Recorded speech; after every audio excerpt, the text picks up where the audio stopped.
Muy bien, pues muy buenas noches a todos los que se integraron aquí a la plataforma el día de hoy.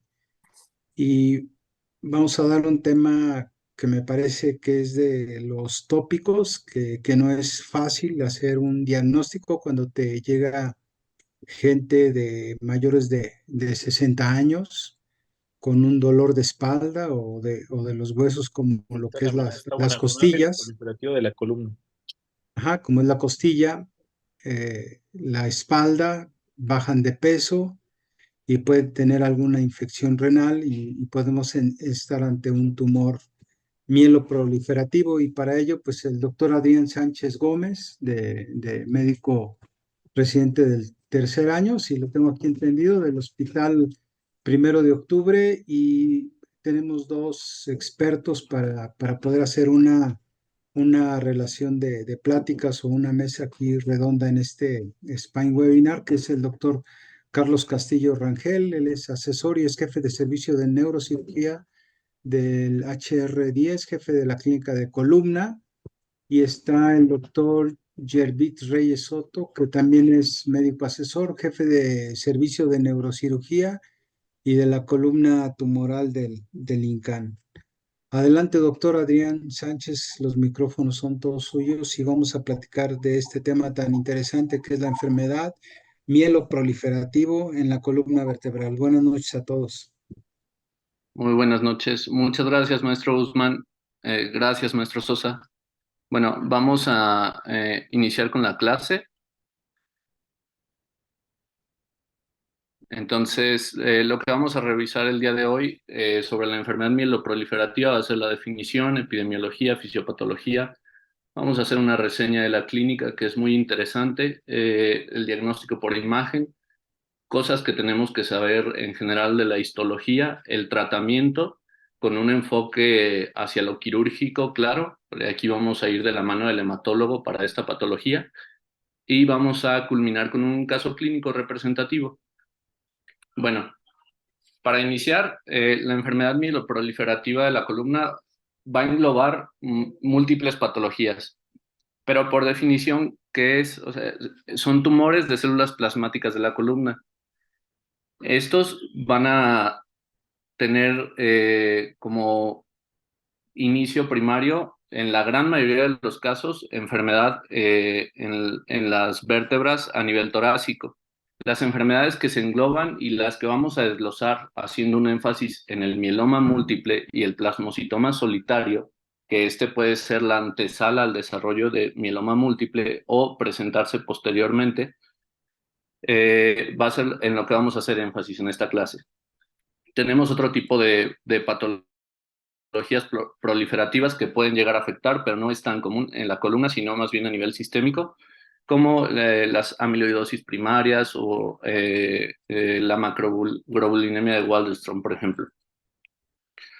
Bueno, como les mencionaba, de estas enfermedades mieloproliferativas, nosotros vamos a hacer el enfoque en el mieloma múltiple más que nada y también hacer una reseña del plasmocitoma, porque es algo que se va a presentar y nos va a dar una guía para el tratamiento quirúrgico. El mieloma múltiple, pues en la literatura norteamericana es el tumor maligno primario más común de la columna. Predominantemente por mucho va a ser a nivel torácico, hasta un 70% se presenta, es la presentación a nivel torácico, a nivel lumbar es un poco más raro y cervical de igual manera. Vamos a tener una predominancia en hombres 2-1, se va a presentar en la edad de presentación más común es de los 50 años hacia arriba y se va a presentar con múltiples lesiones óseas, va a ser lo clásico. Al momento de realizar el diagnóstico de mieloma múltiple, el 50% de los pacientes con mieloma, ya sea si tengan enfermedad renal en ese momento o sistémica, como lo mencionaba usted, maestro Guzmán, que es típico la enfermedad renal también, el 50% ya van a tener afección espinal, el 7.8% se van a presentar de manera aguda con compresión de la médula y un 39% va a tener fracturas por compresión. Y la otra entidad, el plasmocitoma, pues el plasmocitoma solitario es más raro epidemiológicamente. Encontrar un plasmocitoma sin mieloma múltiple está descrito como mucho más raro. Va a tener una evolución insidiosa, la clínica va a ser similar, se va a presentar de igual manera a nivel torácico, pero va a tener en la edad de presentación va a ser en los pacientes un poco más jóvenes. Sin embargo, la gran mayoría de estos pacientes van a tener progresión a mieloma múltiple en un periodo de 2 años aproximadamente. Bueno, en cuanto a la fisiopatología, pues lo que hay que comprender son pues conceptos generales, que esto es lo que va a manejar de mayor manera el hematólogo. ¿Qué es lo que sucede? Al haber proliferación de células plasmáticas, estas van a alterar vías que van a generar que haya mucho más actividad osteoclástica que osteoblástica, especialmente la disminución de la vía del OPG, que es una proteína relacionada a la actividad osteoblástica, aumento de la actividad RANK, que esto va a generar que haya persistencia del trabajo de los osteoclastos y nos lleve a una hipercalcemia sistémica, una hipercalcemia sérica, perdón, y a la degeneración ósea que nos va a tener con todos los pacientes en osteopenia.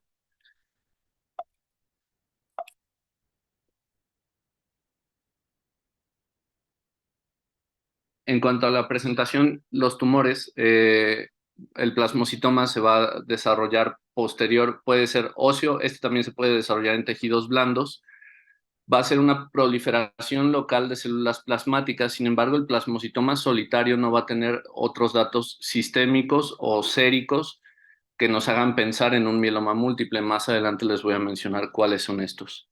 Y pues se va a presentar como lesiones irregulares, redondeadas, que van a hacer una lisis del tejido óseo y van a tener una extensión paravertebral. En cuanto a la clínica, tanto el plasmocitoma como el mieloma múltiple se van a presentar con dolor axial. Va a ser a lo que nos vamos a enfrentar. Va a tener dolor axial, el cual no va a mejorar al decúbito, como sí sucede en las fracturas traumáticas por compresión, por ejemplo. Y puede llegar a haber radiculopatía o mielopatía en caso de compresión. Esto nos va a hablar de un peor pronóstico y, claro, de invasión al canal por el involucro de las estructuras nerviosas. Hay una revisión sistemática del Myeloma Working Group que nos refiere que lo que hay que buscar en la exploración física, pues todos los rubros de la exploración neurológica, el sistema motor, sensitivo, reflejos y también valorar las vías autonómicas. Hay otras bibliografías que dicen que se puede presentar de manera primaria como un punto interesante con ataxia por degeneración de las vías espinocerebelosas, pero pues esto, como sabemos, va a depender del sitio en el que se ubique, que primordialmente va a ser el cuerpo vertebral. Posterior al cuerpo vertebral, el segundo sitio más afectado es el pedículo. Y pues dependiendo del vector de compresión que nos genere, va a ser el cordón que tengamos afectado y la manifestación neurológica que vayamos a tener. Un punto importante, pues va a tener una evolución de 6 a 12 meses, entonces es relativamente rápidamente progresivo. Y hablando como tal del mieloma múltiple, otras de las cosas que tenemos que buscar en el paciente que va a presentar nuestro paciente cuando llegue con nosotros, aparte del dolor óseo, el dolor axial, va a ser un paciente con anemia por el reemplazo de la médula ósea, por la producción de células plasmáticas primordialmente, va a tener daño renal y disminución de la producción de eritropoyetina, primariamente por las cadenas ligeras que se producen o la proteína de Bence-Jones. Vamos a tener proteinuria y falla renal, vamos a tener síndromes de hiperviscosidad que nos van a llevar a un daño pulmonar y pues va a ser un paciente con infecciones recurrentes también. En cuanto al estudio de imagen, el Neuroradiology Journal nos dice que son imágenes típicas, clásicas. En la tomografía vamos a encontrar lesiones líticas en sacabocado, que principalmente, como lo mencionaba, van a afectar el cuerpo vertebral y posteriormente el pedículo. Vamos a tener un colapso, pérdida de la altura en las plataformas.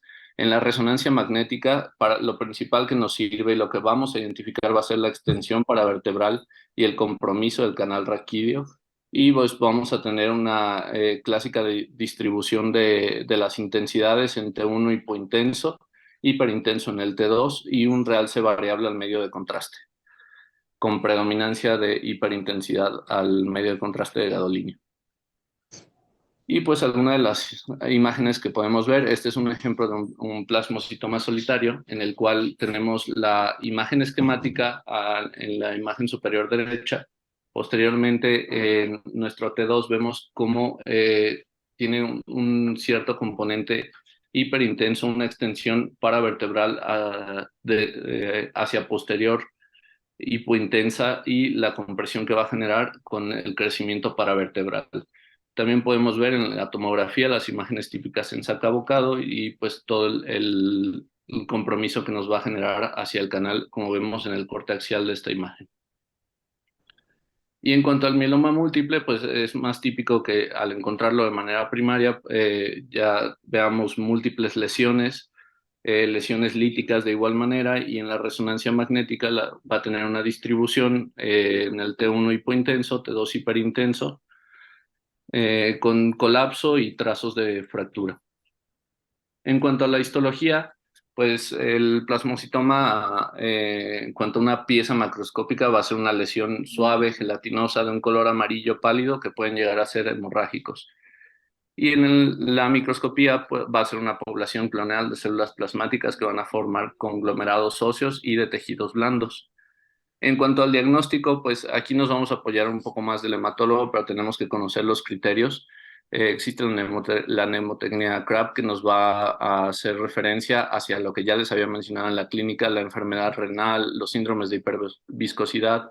Vamos a tener la afección en la médula ósea, el aumento de células plasmáticas en la población general de células de la médula plasmática mayor al 10%. Vamos a presentar hipercalcemia, anemia de igual manera, y las lesiones que vamos a encontrar 1 a 2 de mayores a 5 milímetros ya es un criterio diagnóstico de mieloma múltiple. Todos estos criterios están establecidos por el Myeloma Research Group. Y pues en cuanto al tratamiento, tenemos 2 revisiones sistemáticas que son pues muy buenas, muy completas. Sin embargo, están hechas por grupos de médicos específicamente con un enfoque a lo clínico. Y tenemos una revisión más que se las voy a mostrar más adelante del Neurosurgical Journal, que nos va a hablar más específico en cuanto al tratamiento quirúrgico. ¿En qué se basa como tal el tratamiento? Radiación, quimioterapia, bifosfonatos, cirugía y, claro, el manejo sistémico. En cuanto a la radiación, pues las dosis son muy variables. En cuanto al mantenimiento, va a ser de 35 a 50 grays para el control local. En caso de plasmocitoma, de igual manera en el mieloma múltiple, y tenemos también dosis en los pacientes que tengan compresión aguda del cordón medular de 8 a 10 grays. Este manejo más adelante se los voy a explicar. En cuanto a la quimioterapia, pues se reserva para los pacientes con mieloma múltiple ya establecido. Sin embargo, estos pacientes tienen una pobre sobrevida, 5 años. Los bifosfonatos nos van a apoyar para el manejo de la osteopenia, el dolor óseo, y vamos a tener otros medicamentos adyuvantes como los biológicos, como el bortezomib, por ejemplo, la talidomida, que es parte de los esquemas habituales, y la dexametasona, que es muy importante en el contexto de compresión aguda. Bueno, en cuanto al primer metaanálisis que les mencionaba, este se realizó con 5 estudios que cumplieron todos los requerimientos. En este, el énfasis se hizo en ver cómo vamos a tratar al paciente, cómo vamos a tratar en qué momento realizar la cirugía. Entonces, ¿y qué cirugía? Aquí las opciones de tratamiento quirúrgico fueron solamente vertebroplastía, cifoplastía, y pues no realizar ninguno de los dos. ¿Cuándo valorar esto? Cuando hay datos de inestabilidad, desbalance sagital o compromiso neurológico. En esta revisión sistemática, la conclusión fue que los pacientes pues, les va mucho mejor con cifoplastía en comparación a la vertebroplastía. Van a tener un mejor aumento vertebral, mejoría de la sintomatología. Como podemos ver en la tabla, la número 1 que está hasta abajo, la dinámica del dolor posterior a la cifoplastía, pues realmente son procedimientos seguros de mínima invasión que nos van a favorecer mucho en estas lesiones líticas en el caso del mieloma múltiple. Este segundo metaanálisis, que es la guía más reconocida hoy en día, se hizo en el 2021, en el cual nos dice que la cifoplastía con balón tiene un nivel de recomendación A, posterior a este la vertebroplastía, y esto va a ser recomendado en los pacientes con dolor axial, con fracturas por compresión. En el recuadro superior de la derecha, pues vemos que la cifoplastía con balón va a ser el mejor tratamiento en comparación de estos dos, y hacen una ligera mención de la cirugía, cuándo realizar una cirugía, ya sea de la laminectomía, descompresión e instrumentación. Esto obviamente al tener al paciente con un control sistémico adecuado y tener niveles en el gamagrama óseo que nos permitan Como realizar un maté un alacrán, procedimiento de este fíjate. tipo. Maté un alacrán Entonces, yo. la cirugía, aquí lo mencionan que está reservada únicamente para los pacientes con inestabilidad franca, que más adelante les voy a mencionar cómo es la definición de inestabilidad en esta patología. Y aquí nos generan un algoritmo de tratamiento muy eficaz que se los voy a mostrar en un momento para la toma de decisiones.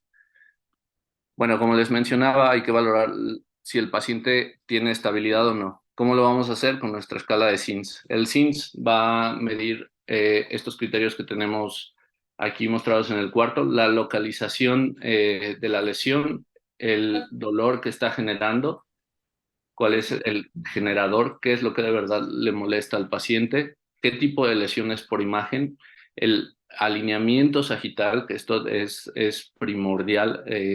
Tenemos que tener un análisis completo del balance sagital del paciente para saber a cuál paciente vale la pena someter a un riesgo de una instrumentación posterior, cuál es el porcentaje de colapso vertebral y qué está involucrado, qué estructuras neurales están involucradas, si hay compromiso foraminal unilateral, bilateral, o pues con la destrucción del muro posterior y compresión a ese nivel. Entonces, ¿cuáles son los criterios? Si tenemos un SINS de 0 a 6 puntos, es estable; de 7 a 12 puntos, potencialmente inestable; y de 13 a 18 puntos, inestable. Hace énfasis que aquí depende mucho la experiencia del cirujano de columna, ya que un SINS de 7 puntos, vamos a ver que muchísimos pacientes lo van a cumplir. Entonces, desde 7 puntos se puede considerar el procedimiento quirúrgico en caso de ser un paciente que esté en condiciones adecuadas. Y este es el algoritmo de tratamiento que les mencionaba. Perdón. Entonces, ¿en qué momento hacer la evaluación para considerar una cirugía? Si el paciente tiene síntomas neurológicos, si tiene síntomas de compresión, un síndrome de Cauda-Equina, datos de clínica de mielopatía. Vamos a hacer nuestro análisis con resonancia, tomografía, vamos a evaluar nuestro SINS, vamos a tener consideración si es un paciente ya con diagnóstico de mieloma múltiple o si es un debutante que está llegando a nuestra consulta. O se está presentando como un plasmocitoma solitario. Entonces, si no se conoce el diagnóstico, vemos el estudio de imagen, tenemos la sospecha, hay que tomar la biopsia y corroborar el diagnóstico. Si hay involucro óseo, con los criterios que les mencioné previamente, el paciente con datos de compresión, hay que realizar la cirugía de descompresión. Posteriormente también tenemos que valorar, como lo mencionaba, en el plasmocitoma, que usualmente se va a presentar con involucro paravertebral. Hay que ver si los tejidos blandos adyacentes están afectados también. En este caso, como lo mencionaba posteriormente, el esteroide es uno de los pilares del tratamiento en un paciente ya con datos neurológicos. En las revisiones sistemáticas mencionan dosis de hasta 96 miligramos en bolo para el manejo del paciente con compromiso neurológico agudo.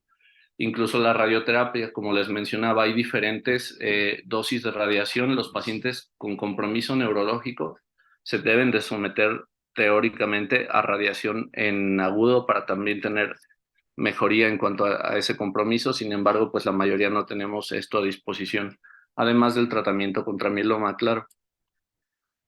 Entonces, posterior a esto, vamos a ver si el paciente tiene mejoría o no, si se le realizó lo que les mencionaba previamente, el manejo con esteroide, radioterapia, el manejo sistémico. Si hay mejoría, pues se puede valorar someter a la cirugía de descompresión o colocar pues una ortesis. Si no hay mejoría, hay que someterlo a cirugía de descompresión con o sin estabilización, esto por cifoplastía o vertebroplastía, dependiendo nuestra decisión.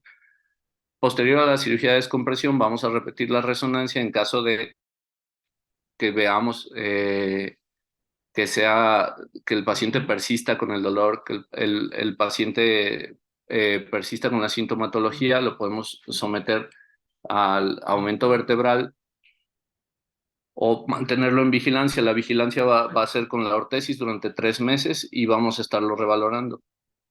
Y pues mantenerlo solamente con vigilancia en caso de que no haya progresión.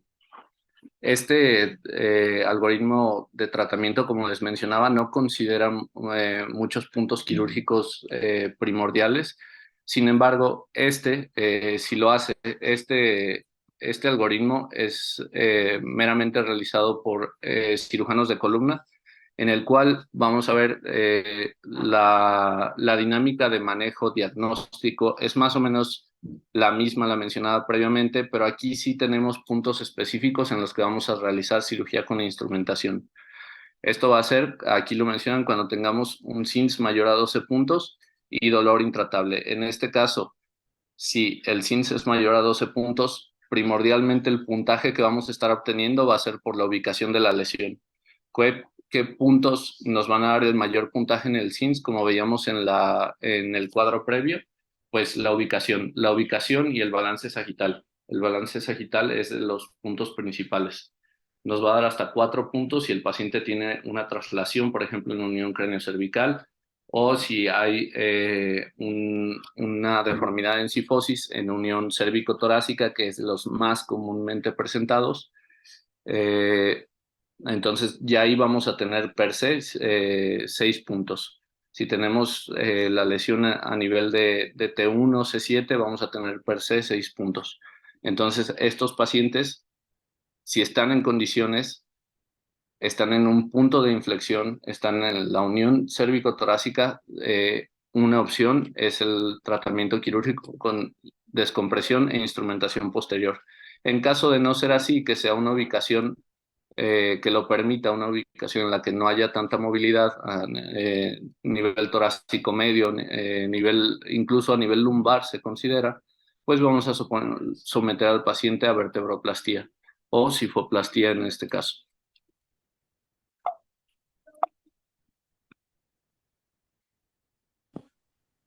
Y por último, otro algoritmo de tratamiento, basado en los pacientes que están con una evolución aguda, con compresión con síntomas neurológicos y compresión aguda. Hay que someterlos primero al esquema de glucocorticoides, valorar la estabilidad de la columna y ya aquí tomar nuestra decisión. Si está estable, someterlo a radioterapia, mantenerlo con el esquema de esteroides y pues proteger ese nivel con la ortesis podría ser. Y en caso de inestabilidad, si hay retropulsión de fragmentos, pues ya someterlo a cirugía de descompresión, valorar, como lo mencionaba antes, de acuerdo al SINS, el sitio en el que tenemos la lesión y si va a requerir una instrumentación posterior. Y para finalizar, vamos a ver nuestro caso clínico, que es una paciente femenina de 55 años de edad, como antecedentes oncológicos, un padre fallecido ya por mieloma múltiple, sin antecedentes, otros antecedentes de importancia para la patología actual. Esta paciente inició su padecimiento en el 2021 con dolor cervical, sin síntomas neurológicos. Fue valorada por un ortopedista en medio particular. Se solicitó una resonancia magnética en la que se encontraron lesiones compatibles a nivel cervical bajo, compatibles con mieloma múltiple. Recibió tratamiento en base a esteroides y radioterapia en España. Tuvo progresión de la sintomatología y pues inició con síntomas neurológicos, la disminución de la fuerza de los miembros superiores. Lo que presentaba como tal la paciente, una cervicobraquialgia, parestesias, debilidad en miembros superiores de predominio izquierdo. En cuanto a la resonancia magnética, pues aquí en la descripción, la afección principal a nivel de C7-T1 con pérdida de la curvatura y morfología habitual, existiendo focos primarios de la lesión ya conocida a estos niveles.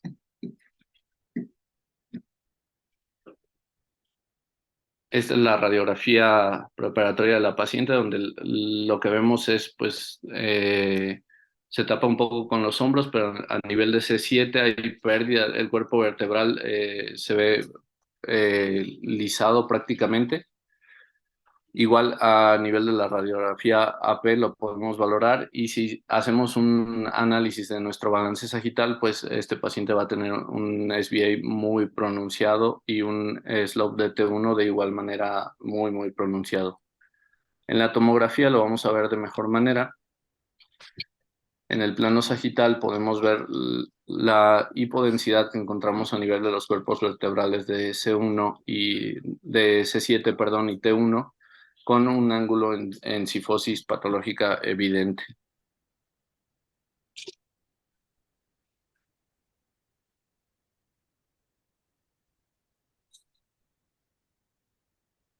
Vamos a ver la lisis de los cuerpos vertebrales, la pérdida de altura del mismo y la cifosis patológica que les mencionaba.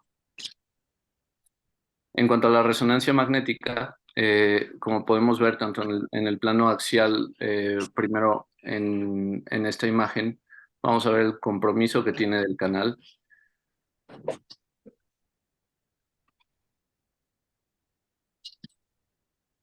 El compromiso del canal, el colapso total, la pérdida del cordón medular. Y en el plano sagital, en nuestra secuencia T2 vamos a ver la hiperintensidad de la lesión, la invasión que genera hacia el canal. Sin embargo, vemos el cordón medular sin mielopatía en ese momento, al menos por estudio de imagen. En cuanto a las conclusiones, pues podemos concluir nuestra paciente con actividad tumoral ósea de un primario ya conocido, con fractura en terreno patológico de la unión cérvico-dorsal, sin datos de mielopatía por imagen, lo repito. Y pues la cirugía que se planeó fue realizar una prótesis cérvico-torácico de C3 a T3 con la minectomía de C7. Se somete al procedimiento quirúrgico, se realiza de manera convencional abierta. Podemos ver la exposición de las láminas y procesos espinosos de los niveles descritos, el sitio específico en el que está el ángulo en cifosis. Posterior a esta imagen, pues vemos ya con la descompresión, la laminectomía, como en la última imagen hemos recuperado ya el cordón medular. Posteriormente, la instrumentación que realizamos por el ángulo que generaba, esto con tornillos cervicales transfacetarios y pediculares torácicos con un conector de barra para el segmento en el que se encontraba la lesión. Es importante mencionar, este tipo de lesiones no hay descripción alguna de realizar una resección, no tiene la relevancia específica realizar resección de la lesión, incluso en el dato, en el contexto de un plasmocitoma solitario. Aquí lo que hay que hacer es la descompresión y fijación para la estabilización. Podemos ver en la imagen fluoroscópica transquirúrgica cómo queda nuestra instrumentación transfacetaria, transpedicular y la unión con el sistema de conector. Y las radiografías posquirúrgicas de la paciente, en las cuales hay una recuperación parcial del SBA, y pues en el plano coronal, en la imagen AP, perdón, pues la colocación de todo el sistema de instrumentación de manera adecuada.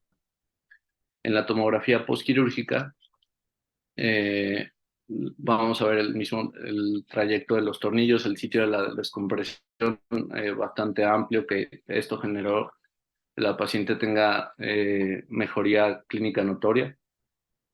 disminuyeron las parestesias, la paciente recuperó fuerza, prácticamente al día de hoy la paciente continúa sin tener recaídas y con este sistema de instrumentación sin presentar nuevamente ningún síntoma del plexo braquial.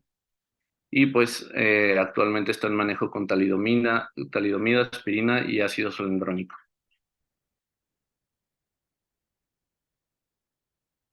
Muchas gracias.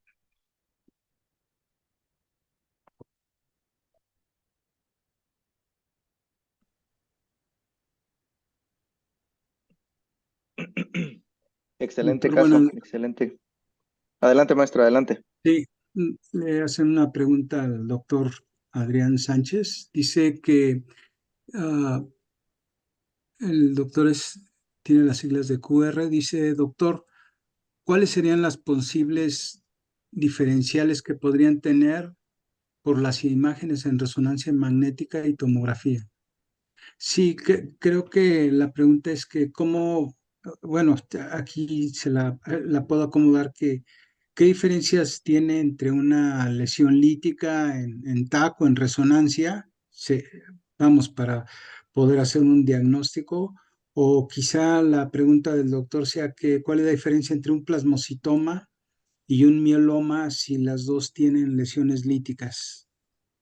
Claro, maestro. Sí, la imagen del plasmocitoma va a tener extensión paravertebral usualmente, porque tiene involucro de tejidos blandos, no así en las lesiones líticas por mieloma múltiple. Estas van a ser primariamente pues óseas y pues como lo mencioné, se reservan prácticamente a los cuerpos vertebrales. Es difícil encontrarlas en los pedículos o en otro sitio de la vértebra como tal.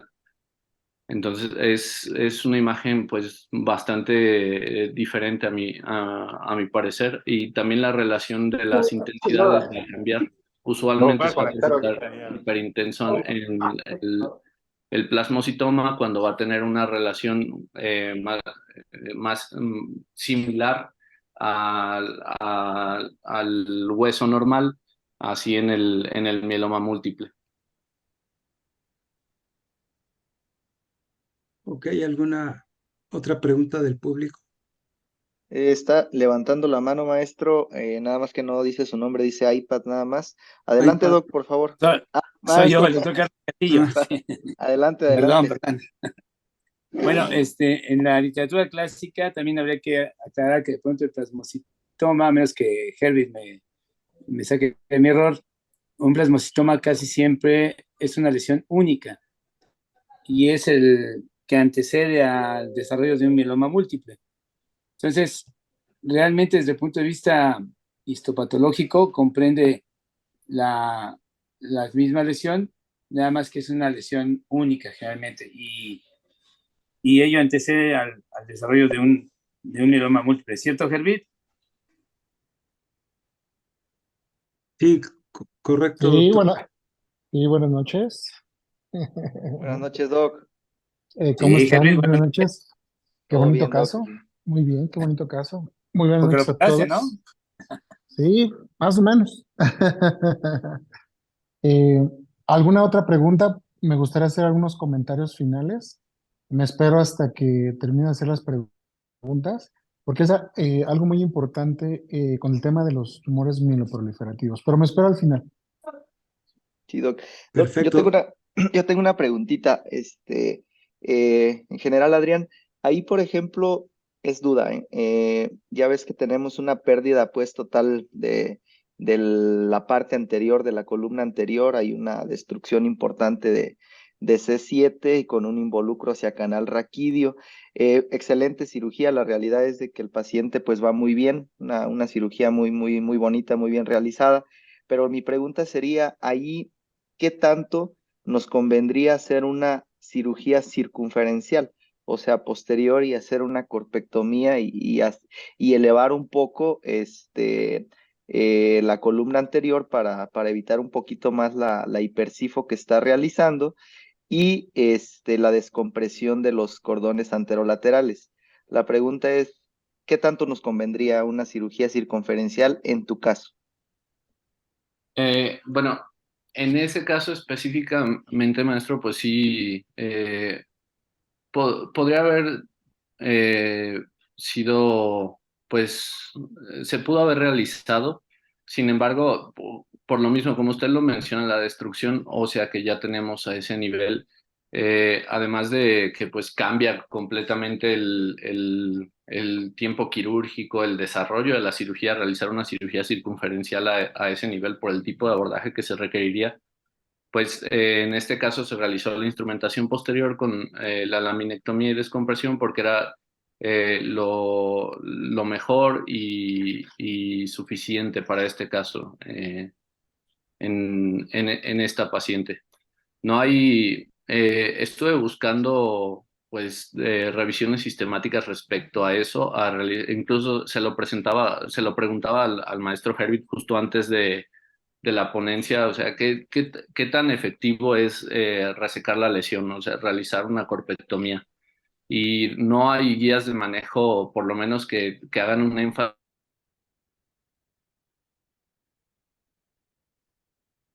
Se fue se fue la voz del doctor Adrián Sánchez. Se fue sí, creo que se le desconectó un poquito. Doctor Sosa, Sí, dígame, le escucho. sí, Bueno, yo le puedo responder. Sí, sí, Eh, adelante, se maestro, la, adelante. se la bueno, contesto, doctor Gerbit Reyes, y ya usted me dará o no la razón. muchas gracias. Mira, lo primero es que en los casos del mieloma múltiple, entre menos invasivo sea, es mejor. ¿Ok? Ok, Entre menos procedimientos de invasión tengan ustedes a la columna tumoral, es mejor. De ahí que en todos los grupos en todos los grupos mundiales, hay un grupo muy grande que se llama Spine Group Mielomas, es un grupo de estudio mundial de mieloma. Entonces, lo que ellos recomiendan es que entre menos resección del cuerpo vertebral o de huesos se le haga un mieloma, porque no tiene ningún sentido, pues, quitarle algo que tiene de forma sistémica. Esa es una. Dos, es que la tendencia actual en el tratamiento del mieloma es ser más mínimamente invasivos, más percutáneos, de ahí que las vértebrocementoplastías han generado pues un gran auge en el tratamiento del mieloma múltiple. En este caso, como era C7, T1 y T2, tratar de hacer una cirugía de 360 grados, realmente el éxito hubiera sido pues nulo, porque hacer una corpectomía y aparte instrumentarlo por vía anterior, podemos tener mayor riesgo de subsidencia porque la calidad del hueso es muy mala, ¿ok?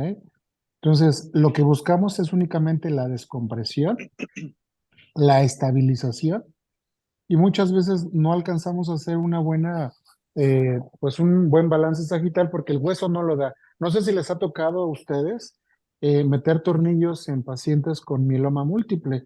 Prácticamente el hueso no existe. De este paciente previo le dejo 3 meses con, les dejo medicamento para la resección ósea, que es el Someta.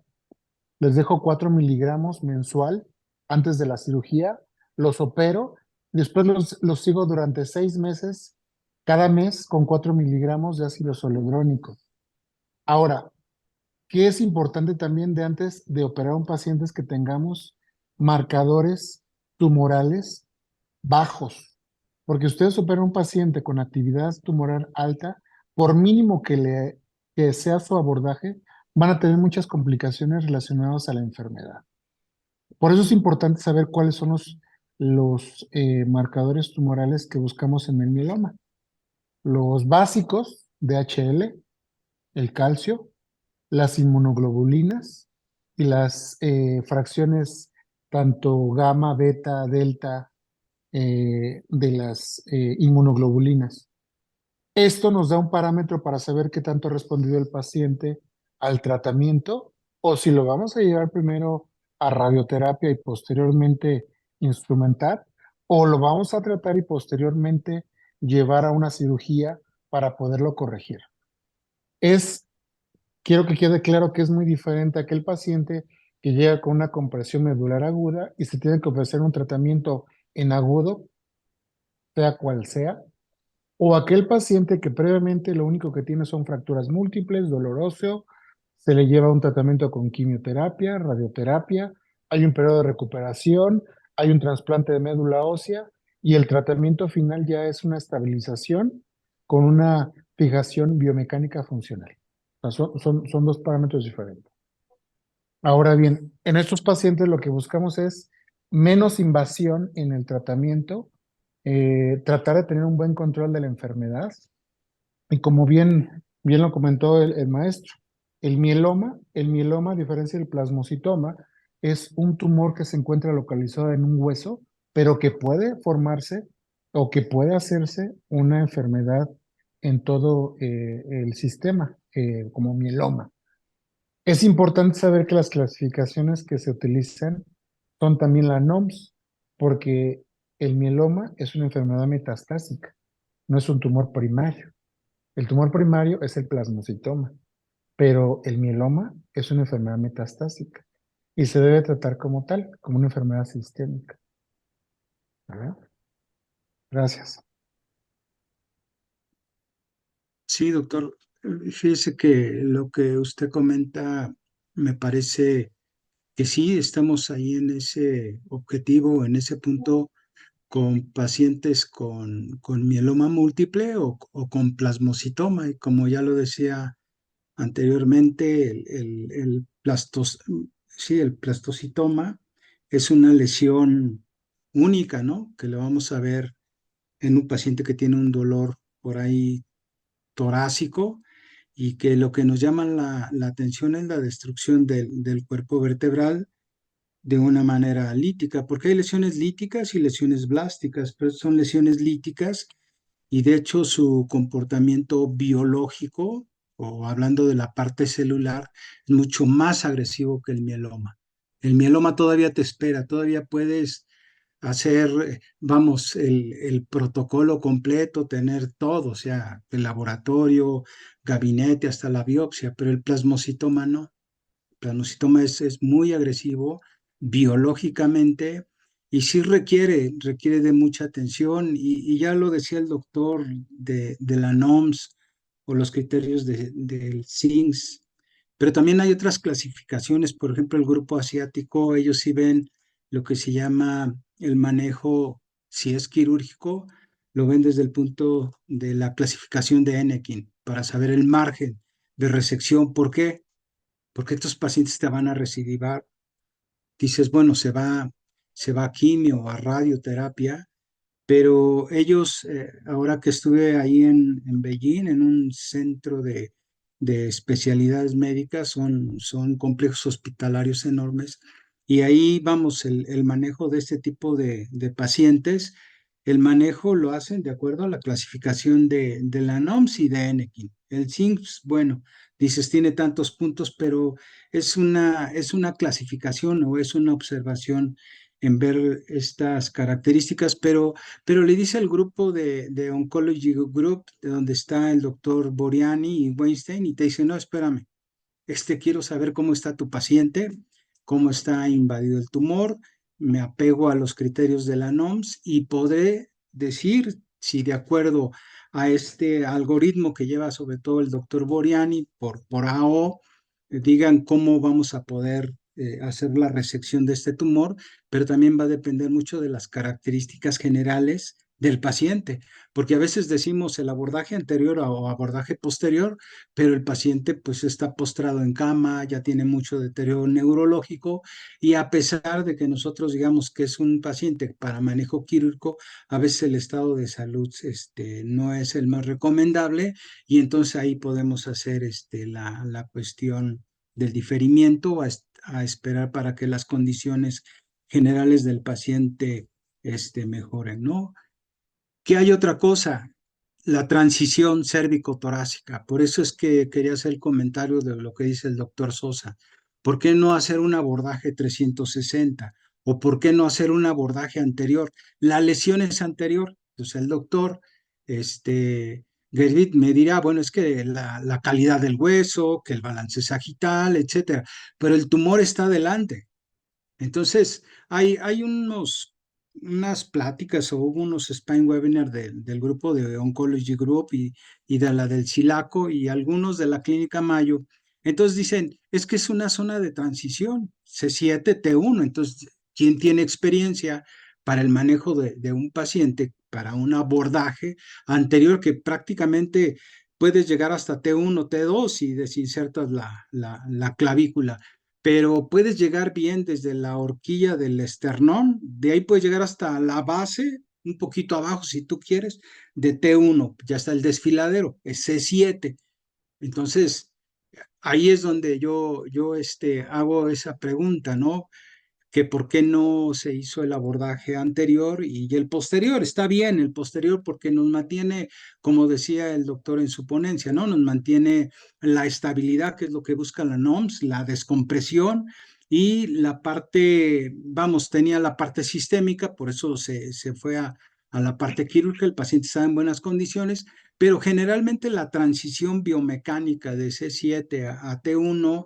Vamos, a mí me han invitado, yo sí he tenido pacientes que he hecho ese abordaje, no es fácil porque ahí está el desfiladero ya de los grandes vasos, pero sí he tenido la experiencia de poder llegar a la mitad de T1. Este era C7, no era tan, vamos, tan complicado el abordaje, pero sí utilizando los criterios de Enekin y de la NOMS y de SINGS, de acuerdo a lo que hemos estado hablando, manejando en ese tipo de pacientes, creo que, vamos, a lo mejor yo hubiera hecho el otro criterio, ¿no? La vía anterior, ahí podemos poner un dispositivo o una cuestión de una malla expandible y podríamos haberle puesto una placa de C6 a T1 y no hacer tanto el abordaje por posterior.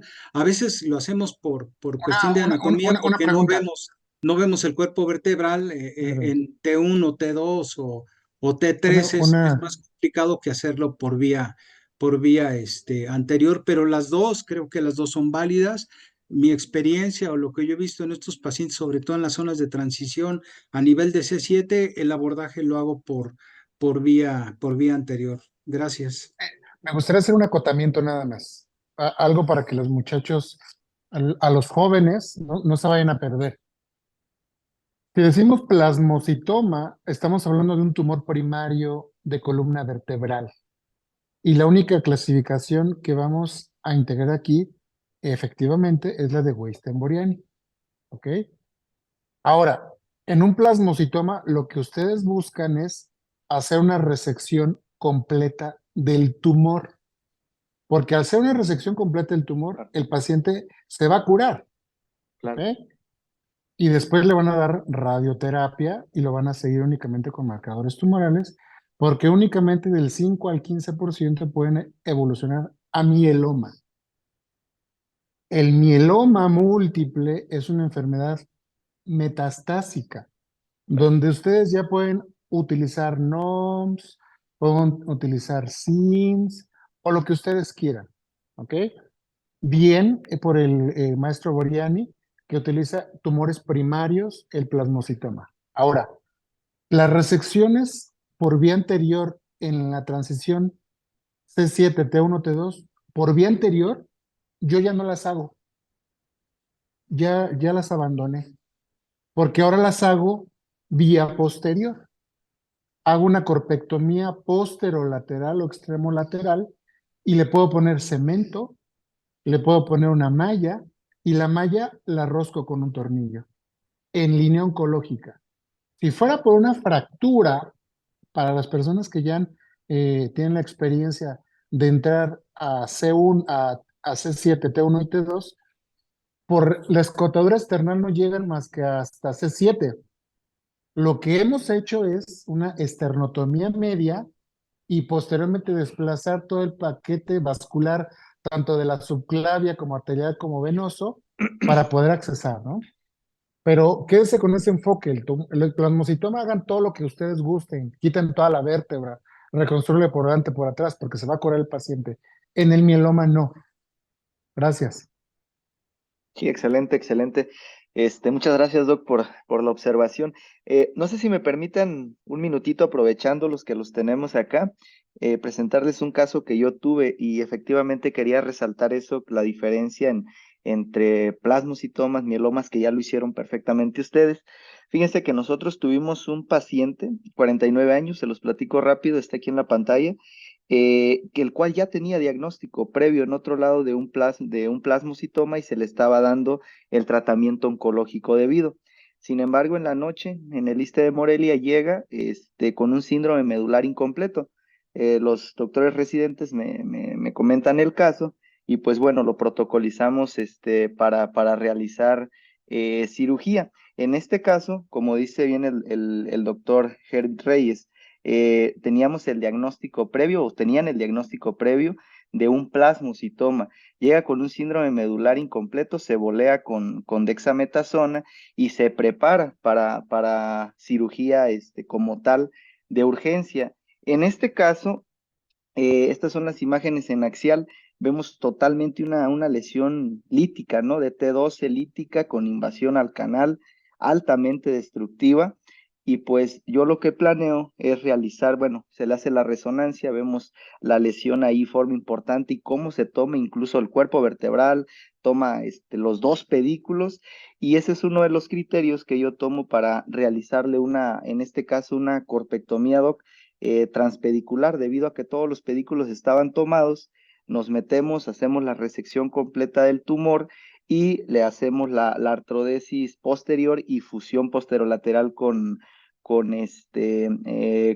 chip y con matriz ósea para mantener mayor fusión. Aunque era un plasmocitoma, pues luego quedan células, la radiación no termina de funcionar, puede progresar, como bien decíamos, a un mieloma, y nosotros lo que realizamos en este caso específicamente es una corpectomía transpedicular con una malla expandible, la cual la metemos por extremo lateral y teniendo unos resultados mejorando un tanto el balance sagital, aparte que es una zona de transición, y hacemos como decía el doctor Herbit, hacemos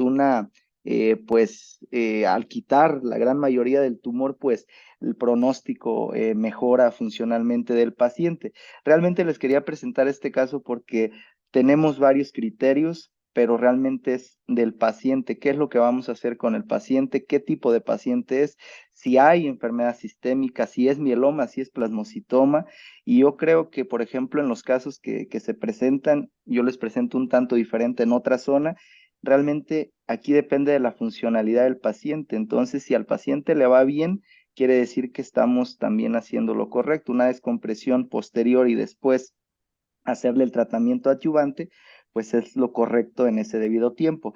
Acá nosotros quisimos hacer una cirugía circunferencial debido a una que era un diagnóstico que ya teníamos de plasmocitoma y un evento agudo de un síndrome medular incompleto. Y pues actualmente en este momento, pues el paciente ya va mucho mejor, pero le costó mucho trabajo, hizo unas escaras de decúbito, algo que luego en ocasiones por el síndrome medular que hacen no lo vemos más allá. Se recuperó muy, muy, muy lento. Lo metí a reoperar porque hizo una fístula de líquido cefalorraquídeo. Son cosas que luego no comentamos, pero que estamos expuestos y más cuando hacemos una cirugía tan grande. Entonces yo realmente este caso lo quería presentar ahorita, que aprovechando este tema, porque es real también lo que dice el doctor Herbert Castillo. ¿Me permitirías hacerte algunos comentarios? Claro, claro, claro, para eso lo puse, doctor, Mira, claro. yo empecé haciendo lo que tú haces. Número uno, yo no utilizo injerto óseo, no utilizo Ujú. matriz ósea, porque como son pacientes que los vas a llevar a radiar, la matriz ósea y el hueso jamás van a hacer una fusión. En línea oncológica nunca hacen fusión, más aparte la radiación prácticamente nulifica un proceso de puente óseo secundario a la colocación de hueso autólogo o matriz ósea. Dos, la matriz ósea y el hueso funcionan como abono para el tumor. porque vas a tardar un periodo de tiempo para poderlo radiar y durante ese tiempo estás alimentando las pocas células que quedaron ahí, se van a estar alimentando de el hueso o de la matriz ósea. Ese es número uno. Número dos, generalmente yo sacrifico las raíces sacrifico dos raíces torácicas, ¿ok? Y me cercioro de que las refiero y las cierro adecuadamente. Porque muchas veces al momento de que tú desplazas la dura para poder meter tu malla La caja. expandible, la caja, eh, no te das cuenta de que la raíz se corta y a través de la unión de la raíz hacia la dura comienza a salir líquido, pero tú no te das cuenta. Entonces, yo intencionadamente los ligo y los corto para estar cierto de que no va a ser una fístula posteriormente. Sí, Dos, perfecto. Dos, lo que hago yo es, le hago una línea de tornillos. A lo mejor ahí hubiera puesto 3 y 2 arriba, ¿ok? Porque, porque no tiene absolutamente nada de dónde soportarse más que tu caja y tu barra atrás. Entonces, indudablemente la transmisión de la fuerza de abajo hacia arriba va a ser mayor.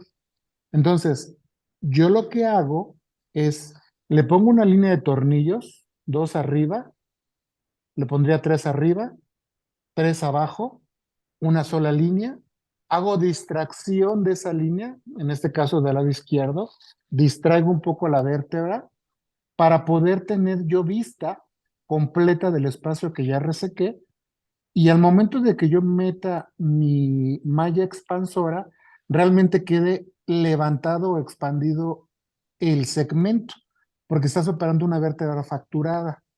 Entonces, lo único que le estás dando es el espacio de la vértebra ya fracturada, o sea, no recuperas nada de espacio, ¿ok?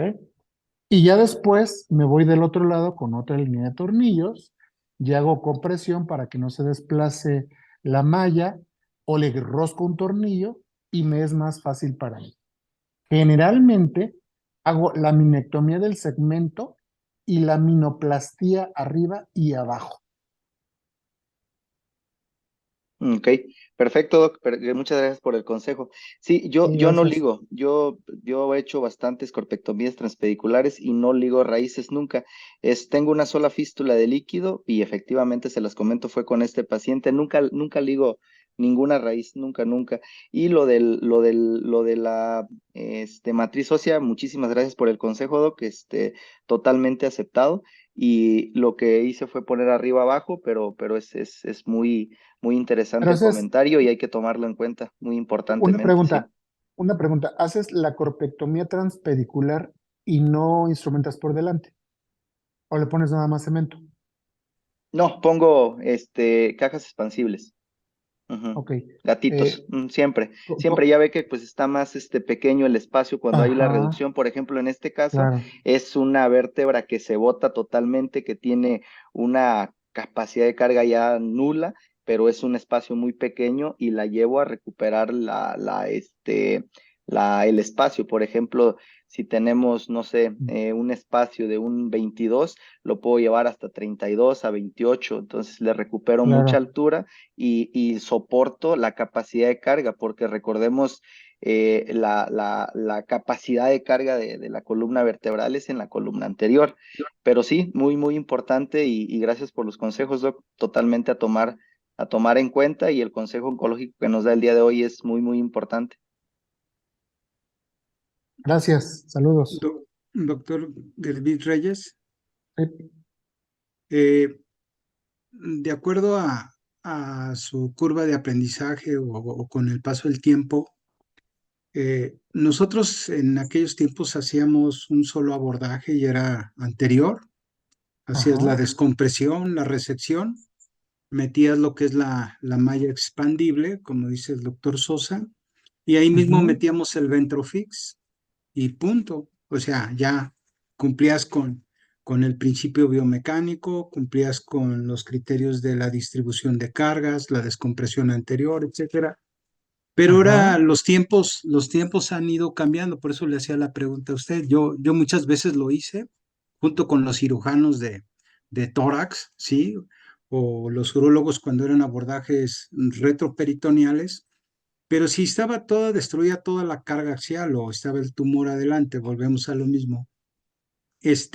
Metíamos las mallas expandibles o la malla rígida, la cortábamos, lo hacíamos el corte ahí artesanal para que le diera la alineación y pudiera alojarse bien en las dos plataformas vertebrales, tanto arriba como abajo, y ahí podíamos poner ya un Ventrofix o poníamos un sistema de fijación lateral u oblicua para que le diera esa estabilidad. Hoy en día están cambiando mucho las conductas, por eso le pregunto a usted si usted no hizo la vía anterior o ha hecho nada más pura vía posterior y con eso considera usted que es una mejor opción para este tipo de pacientes con metástasis. En el hospital donde yo me encuentro, he hecho de todas.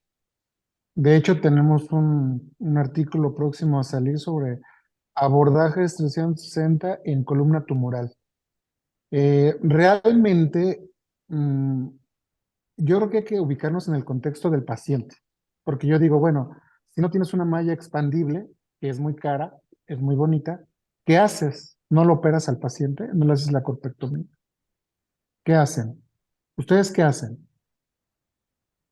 Si no tienes, le pones el cilindro ese que es rígido y si no Si, lo tienes, si no hay ni puedes poner cilindro, cemento, ajá, cemento con un Kirchner y mm, le haces el puntal.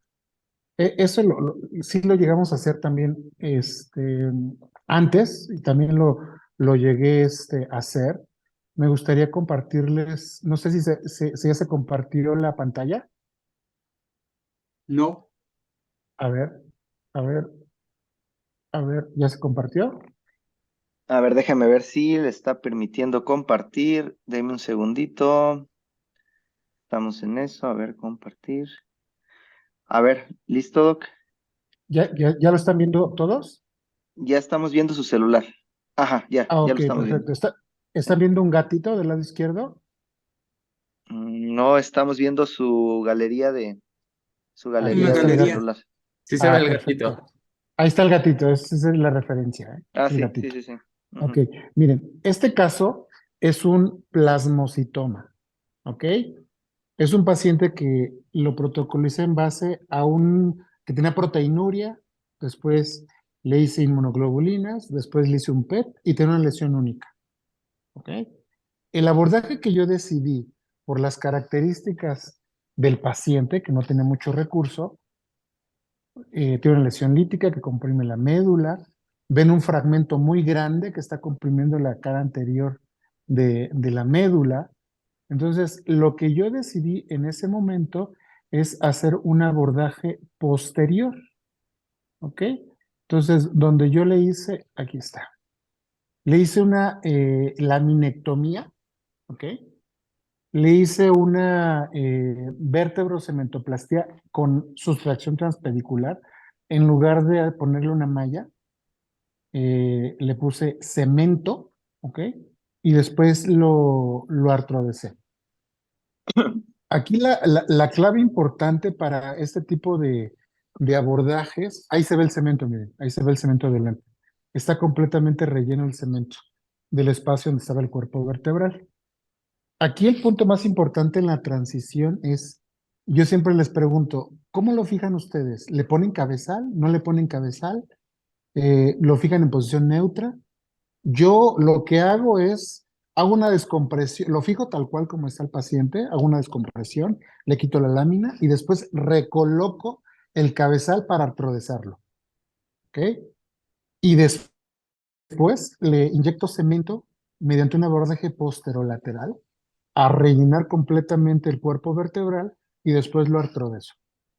Obviamente, con el mismo protocolo que les había comentado, una línea de tornillos para que me quede estable, para que me quede estable la columna, porque se puede rotar también o se puede colapsar, y posteriormente la otra línea. ¿Ok? Cuando tengo la posibilidad de que el paciente pueda comprar una malla expandible o una caja expandible, lo hago. El único lugar donde no quito raíces es en la transición tóraco, lumbar y lumbotorácica. Ahí no quito raíces.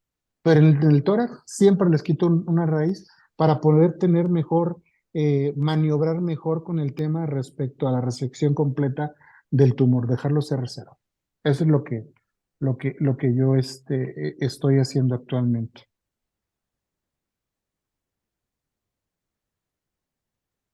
¿Alguna pregunta? Perfecto, Doc. Sí, Perfecto. ¿Alguna pregunta excelente. de los doctores residentes? ¿Alguna duda que tengan? Es un tema muy importante y que sin duda, lo estarán viendo muy frecuentemente. ¿Alguna duda, doctores? Pueden escribirlo, levantar la mano. José Manuel González Martínez, maestro, levantó la mano. Adelante, doctor, por favor. Hola Doc, buenas noches. Disculpe, doctor Herbert, en los casos de mieloma que no están en agudo, o sea, que puede abordar y usar los bifosfonatos, ¿hay un esquema específico que use de glucocorticoides también en esos meses de preparación antes de la cirugía? Mira, es una pregunta bien importante. Tú lo que vas a ver con un paciente con mieloma múltiple es carga tumoral, síntomas de dolor y síntomas neurológicos. La carga tumoral, indudablemente, el objetivo del tratamiento oncológico es curarlo, ¿no? Muchas veces. Y sí tenemos pacientes con más de 5 años de supervivencia. Ahora, si el paciente tiene dolor, lo que yo hago es, con el puro ácido zoledrónico, 4 miligramos cada mes, les alivias el dolor, les quitas el dolor, le quitas la actividad osteoclástica, ¿ok? Pero más, si aparte el paciente tiene una fractura que no tiene compromiso neurológico, entonces les pongo cemento, ¿ok? Hay una clasificación que se llama de Tanaeki. La clasificación de Tanaeki dice puedes predecir en aquellos pacientes que van a hacer un colapso vertebral de acuerdo al porcentaje de actividad tumoral en toda la vértebra, tanto en columna dorsal como en la columna lumbar. ¿Ok? El dolor se les quita con el ácido zoledrónico. Ahora, si son aquellos pacientes que ya están curados de mieloma, es decir, que ya recibieron un tratamiento de quimioterapia, que ya recibieron una supresión inmunológica completa y que ya recibieron un trasplante de médula ósea, entonces ahí yo puedo jugar como sea. Ya les puedo poner ácido zoledrónico por unos 3 meses antes y poderlos operar. Pero en aquellos pacientes que no me da esa oportunidad, ya sé que en la línea del tratamiento oncológico, cada mes les voy a estar poniendo ácido zoledrónico. Muchas gracias, Doc.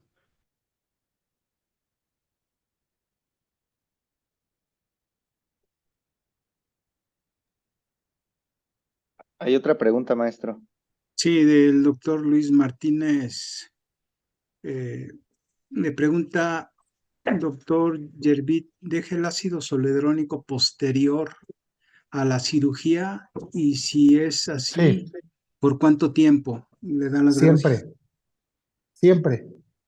Toda la línea del tratamiento del paciente con línea oncológica, cada mes llego a incluir ácido zoledrónico. Recuerden, es linedomida o talidomida de cajón. Aspirina, porque hacen eventos trombóticos. Los pacientes con mieloma tienden a hacer efectos protrombóticos más frecuentes. Más aparte, les dejo dexametasona 3 veces por semana. ¿Ok? Entonces, siempre les dejo ácido zoledrónico. Cada mes, 4 miligramos. Cada mes, cada mes, cada mes, cada mes, cada mes. A todos. Muy interesante todas las preguntas y respuestas que estamos teniendo. Creo que es un tema bastante interesante, sobre todo por los protocolos que se llevan en otros países como Estados Unidos. Y le iba a comentar ahí donde usted trabaja en el INCAN, tienen un equipo multi-interdisciplinario donde quien tiene al paciente, me refiero que hay hospitales en Estados Unidos como la Clínica Mayo y pues tienen un hospital de de puros pacientes con mieloma múltiple, ¿no? Y están haciendo una variedad de procedimientos quirúrgicos como son la vertebroplastía, la cifoplastía. Están haciendo estas técnicas como las que estamos viendo ahorita. Ustedes ahí en el INCAN, ¿cómo manejan esos pacientes? ¿A quién le llega el mieloma? ¿Le llega al cirujano oncólogo o le es referido del servicio de hematología? ¿O cómo manejan ustedes? ¿O si tienen un protocolo para darle la mejor recomendación al paciente? Y muchas gracias, doctor, por la pregunta. Es una pregunta bien interesante. Le comento, nosotros sesionamos con Mayo Clinic y también sesionamos con algunos institutos de oncología, tanto en Brasil como el INCA o en Colombia. Lo que hemos hecho es un consenso de mieloma. Nosotros hicimos un consenso de mieloma, pero también hacemos un consenso de enfermedad metastásica. Nosotros en el Instituto Nacional de Cáncer propusimos que el abordaje de la enfermedad eh, tumoral en la columna se refiera en 5 rubros. El primero son los tumores primarios, todos los tumores primarios que nacen en la columna vertebral. Después, los metastásicos, todos los que se van a implantar ahí. Después, los tumores de la unión cranocervical, tanto metastásicos como primarios, porque se trata completamente diferente. Después, los tumores de sacro, como tumores primarios o metastásicos. Y posteriormente tenemos un rubro específico como tumores mieloproliferativos, donde nosotros el 70% del grosor de los pacientes que vemos son linfomas, leucemias, mieloma plasmocitoma. Lo tenemos como un binomio porque es la misma enfermedad. ¿Ok? Ahora, el paciente llega con hematología, sesionamos nosotros con radioterapia, con oncología médica, con hematología, con rehabilitación, con cirugía de columna tumoral, que somos nosotros, y de ahí decidimos cuál es el mejor tratamiento para el paciente para que tenga una mejor supervivencia. Le llamamos nosotros unidades funcionales. Tenemos una unidad funcional de hematología, de mama, de colon, de pulmón, de próstata, de genitourinario, de piel y partes blandas, de cabeza y cuello.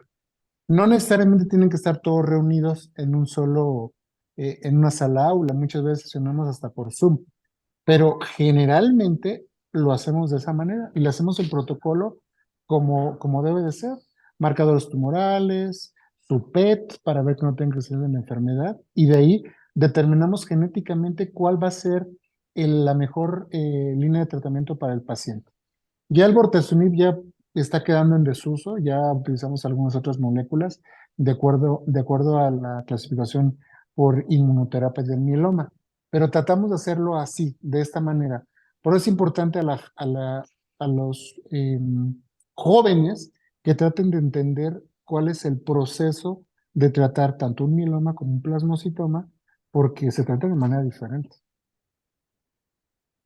No sé si respondí Sí, su pregunta. sí, no, excelente comentario. La verdad es que es una charla vamos, que necesitamos tener esas líneas de investigación para poder determinar, sobre todo aquellos pacientes que requieran o no un procedimiento quirúrgico. Y si hablamos de los mielomas, y tenemos 5 o 6 niveles de lisis o de lesiones líticas, donde hay, vamos, colapsos y vamos, el dolor óseo que tienen en la espalda. ¿Cuáles son los criterios por los cuales usted determina y dice, no hay que operarlo? Porque a pesar que tiene 5 o 6 niveles de metástasis por el mieloma, a pesar de que tiene un dolor, un problema anémico, el paciente clínicamente todavía está en condiciones generales. Esos pacientes, ¿por qué decide o no intervenirlos quirúrgicamente? ¿Toma los criterios de la NOMS o es una experiencia que usted tiene? o determina que por el momento no es candidato y hay otros, por ejemplo, los fármacos que pudieran interactuar para poder restablecer esa parte del osteoblasto y del osteoclasto. Es que, como les comento, o sea, la clasificación de la NOMS se puede utilizar en mieloma múltiple, pero NOMS es muy tajante, donde dice, a ver, tiene datos de compresión medular aguda, menos de 24 horas, cirugía de separación, ¿ok? No tiene, es únicamente dolor. El mejor tratamiento para el paciente con mieloma múltiple con dolor es el ácido zoledrónico y después la radioterapia. Si yo les preguntara a los jóvenes, ¿cuál es la única herramienta en compresión medular en agudo que puede quitar las molestias en un linfoma primario de columna? La radioterapia. La radioterapia es la única herramienta que tenemos en agudo con compresión medular, el linfoma, para poder aliviar los síntomas. Aquellos pacientes que los clasifico de acuerdo a Taneki y que están en línea de tratamiento y que están en control del tratamiento, les puedo hacer vertebroplastías porque ya está bien descrito que se van a fracturar. ¿Ok? ¿Cuáles son aquellos pacientes que evito hacer muy invasivo, tanto percutáneo como abierto? Aquellos que tienen una carga tumoral muy alta, es decir, que tienen DHL más de 1000, que tienen inmunoglobulinas altas, que tienen hipercalcemia, que tienen datos incipientes de obstrucción renal por las proteínas, las inmunoglobulinas que se atoran en los túbulos proximales. Trato de no ser muy invasivo con ellos y trato de hacerlo más con radioterapia o únicamente con bloqueos, con radiofrecuencia, pero aquellos pacientes que me permiten poderles hacer tratamientos con vértebroplastías percutáneas, generalmente lo hago en aquellos pacientes que tienen con dolor, pero que no están en una línea de tratamiento que han tenido buena respuesta. ¿Ok? Generalmente los pacientes que llegamos a ver eh, son pacientes que tienen toda la columna llena. Ahora bien, recordemos también que el mieloma múltiple, lo dividimos en nosotros y a nivel mundial lo dividen en de predominio axial y de predominio en apendicular. Es decir, el mielómano muchas veces cuando tiene una actividad apendicular, rara vez llega a afectar también la columna o en una o dos vértebras. O cuando tiene afectación en la columna, pocas veces tiene afección apendicular. Entonces es algo que tenemos que ir como que entendiendo cuál es la fisiopatología de esta enfermedad porque es muy compleja. Otra situación que también manejamos es la fractura de esternón, ¿ok? La fractura de esternón es muy común. Y ya para finalizar, con respecto a aquellos pacientes que tienen una carga tumoral elevada, están en descontrol, tienen dolor mecánico, lo que hago mucho uso es de las órtesis. Me apoyo mucho de las órtesis. Eso les alivia mucho el dolor. De hecho, hay artículos de revisión donde dicen que la órtesis temprana en pacientes con mieloma múltiple de predominio en columna es mandatorio y tiene un mejor pronóstico para postura, evita fractura de esternón. La supervivencia está determinada de acuerdo al tratamiento, pero funcionalmente se mantienen mejor, hasta menos se fractura. No sé si se contestó su pregunta, perdón. Sí, doctor. No, sí, hay muchas preguntas ahí. Le preguntan a usted que en los pacientes que ya tienen insuficiencia renal secundario al mieloma, ¿está aún indicado el ácido zoledrónico o qué manejo les puede recomendar a estos pacientes si ya tienen No, pues, insuficiencia renal? yo creo que no hay mucho que hacer en ese sentido. Es una pregunta con jiribilla. Pero como usted lo sabe, el ácido zoledrónico en pacientes con insuficiencia renal, pues no tenemos mucha evidencia, a menos que tuvieran una hipercalcemia severa. Ahí sí podemos utilizar ácido zoledrónico. Pero si es en línea de tratamiento para la respuesta hacia la lisis, generalmente en pacientes con insuficiencia renal secundaria, mieloma múltiple, no les dejo ácido zoledrónico a menos que tengan hipercalcemia. Pues hay muchas preguntas, doctor. Gracias por la respuesta. ¿Alguna vez usted utilizó un test rápido para poder determinar el pronóstico de vida de estos pacientes? Porque, como si viene dicho, hay muchas clasificaciones, hay las de la AO-SPINE, que es de la NOMS, la de SINGS.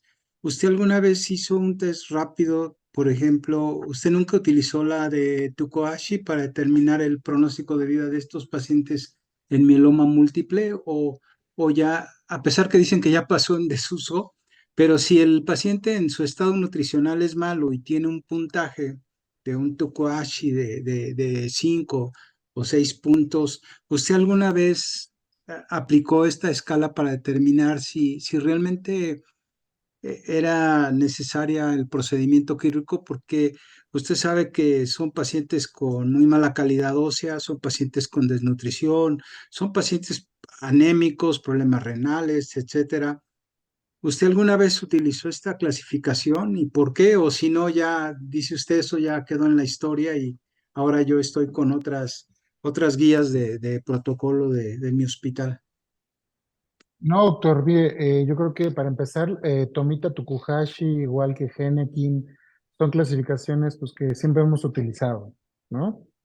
Igual que las de Weistenboriani, pero hay que saber utilizarlas.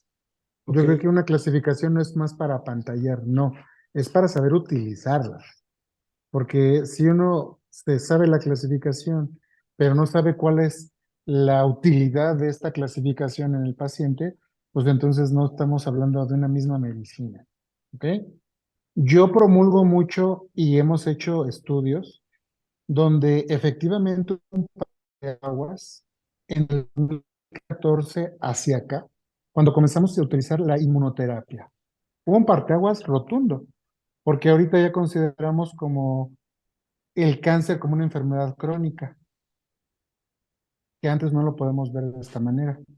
Entonces, muchas clasificaciones, como fue la de Takahashi, donde no consideraban eh, tipos histológicos o marcadores tumorales o clasificaciones genéticas o algunos receptores, pues ya quedaron en desuso.